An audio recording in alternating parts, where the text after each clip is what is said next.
So before I'm gone for, just for the weekend and Monday, I forgot, well, I didn't really forget, I just didn't have time to do the plant series on Monday that we usually do. So I've been kind of doing all the videos like at the end of the week here, but mostly because of school and stuff, and most of the time I don't have time to hurry up and make a video, and I don't want to like quickly make a video and it turn out bad. They're probably already not very good in the first place, but I don't want it to be any more terrible than it probably could be. But today, I thought, instead we don't have much time, we could do, a pretty common one today. Just something that's, easier on me, something I can explain a little more better than some plants that I haven't used. But today is dwarf hairgrass. If you don't know what it is, go look in your front yard, and that's basically what it looks like. It legit looks like grass, but a lot thinner. And it's a carpeting plant if you haven't seen already from like pictures on Google or people on YouTube.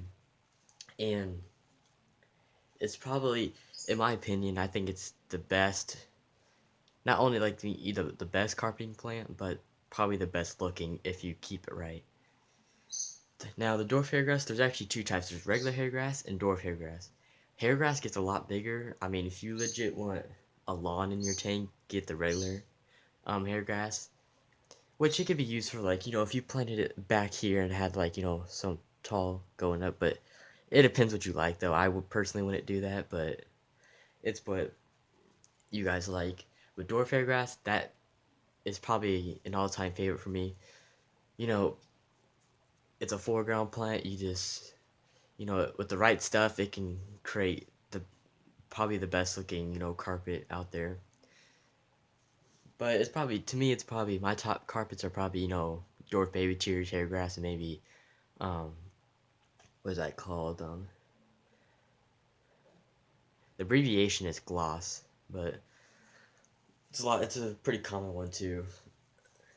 But dwarf hairgrass, expect it to only, if you actually grow it right, it's only gonna get about 3, maybe 4 inches at the most. I mean, that's really if you get it out of hand. I've seen, you can see out of hand tanks on Google all the time with dwarf hairgrass, and they usually are probably about 3, 4 inches. But to really keep this plant good, I mean, it's probably not do anything harm for growing that big, but it'll do a lot better, look nicer if you keep it trimmed. So obviously dwarf hairgrass is green. There's no other colors. It's straight up green. It usually cost, well, it's first of all how you get it. It can come in a pot, which that's probably most common, or maybe like a little bag for most people, and that's gonna usually cost you maybe 9, 8, 9, maybe $10. And then you get something that's, and then you get maybe tissue culture, which this next thing, that's what I'm gonna get. All my plants are gonna be tissue cultured. But tissue culture is gonna be a lot more because there's no pests, there's no snails, there's nothing gonna get in your tank from using other plants that have been in other aquariums into your tank. So it's a lot better. So it's gonna cost you, I mean, dwarf grass, except it's so popular, it's gonna cost a little bit more, and usually I've seen it as low as $12 to $20. So it just, depending on obviously how much you buy, though, how big the cup of dwarf hairgrass you get. But the third thing that it comes in, it would be a mat, and it's kind of like, have you ever guys seen? I guess I can't. They do this with real grass too, but if you ever seen like football fields or soccer fields, or I guess other countries football too, football, soccer, and if you have turf, you could probably kind of pull it back, and it's kind of like a mat. And that's kind of like what a dwarf hairgrass would come in. Actually, a lot of carpet plants I've seen this in, and it's basically like they already grow in the tank, and then they kind of just like I've I haven't seen how they do it, but they basically just take a mat out, and then basically you can go and plant that mat in your aquarium, and basically you just already have like a full carpet. Obviously, depending on how big your tank is, but usually you have already a pretty good carpet from the start. And those, I mean, they can get as big as who knows? They could get big as this whole tank. But usually the lowest for those, I've seen like $30 for a pretty decent sized mat. But H2O actually was selling one not too long ago, and I think it was like $60, but it was originally like double that. So if you want to go that route, I don't think I would, just because I kind of like it, the satisfaction of growing the plant and carpeting it yourself and feel good about actually exceeding at it. But that's just what I think, though. Now, planting well, I guess we talk about setup. You gotta have a good substrate, not sand, not gravel. I would say 88 equal complete, C-Chem, um, was it fluorite, any of those. There's a lot of things I know from like the UK and like other countries that have like similar stuff to like ADA and stuff. But any of those, just good, fertile substrates, it's kind of a must. And I would even go and put some root tabs at the bottom of it too. But if you're going with ADA, make sure you get make sure you put like the bottom layer or whatever you put as like the bigger ADA, and then at the top put the more finer, because they'll do a lot better. Their roots go a lot better through really thin ADA than it would obviously bigger. But when you go to in the depth, I would say at least have a good 2-inch depth. That's I would say that's about average, about a really good depth for a dwarf hairgrass if you want to really get those roots down. But when planting it, I would say tweezers are a must. If you have any aquarium plants, it's kind of a must. If you don't, it's fine, but don't expect it, to look the prettiest, I guess. But what you want to do is like when you get it, you're gonna get like a clump, and what you need to do is take your scissors that you have like from your aquarium tools or just regular pair of scissors and cut them into clumps, as many clumps as you can. Make sure they're still pretty good size, but cut them as many times as you can, and basically plant them in a grid for like, let's see, so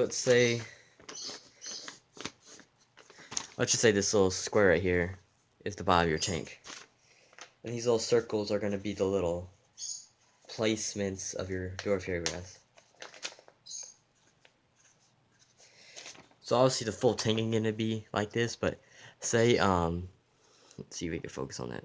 Okay, so the little circles are like each little clump of dwarf hair, so you want to plant it in like a grid, so a little grid like formation, and that's just in the more you put in. Shoot, camera's dropping. But the more clumps, you can keep them close together. It just depends how much you actually buy, but just keep them evenly spread, and that'll just give you, I guess you could say, the best chance of growing a good carpet. Which, even if you don't plant like that, you're still gonna probably grow a good carpet, but it's gonna look a lot nicer if you plant it evenly. You get that perfect, planted around the tank. And for trimming, obviously pretty easy. If you mow your lawn, I think you can cut some dwarf hairgrass.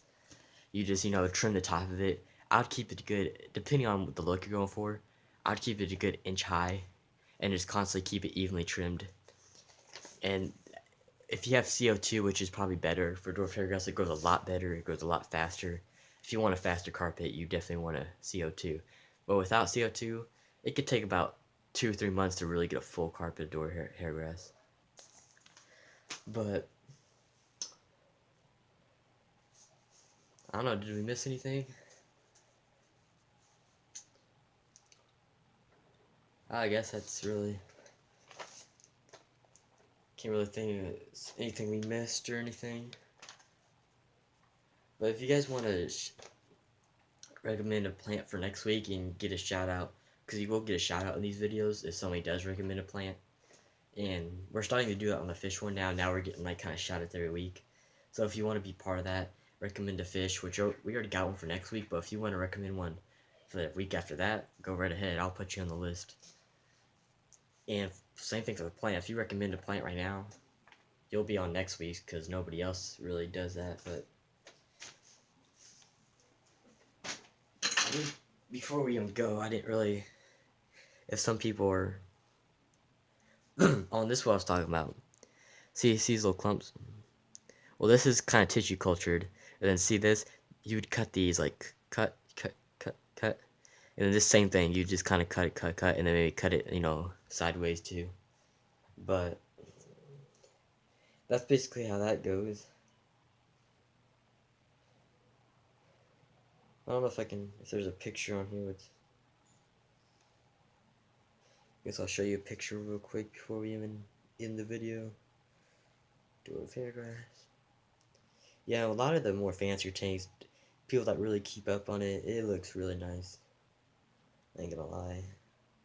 When I plan to do mine, I plan to really trim mine very good. I always like this picture. Nice, evenly cut. I don't know how well that shows up. But you get, you know, that kind of glare. Let's see if we can turn the light on. And it's still kind of bright, but you can see how it evenly cut dwarf hairgrass. Obviously a tank like this. It's basically what it's gonna look like, but yeah, I don't want to make this video too long. I kind of talked for a couple minutes. But yeah, comment, like, subscribe, and I'll see you. If I don't drop the camera, I'll see you on the next one.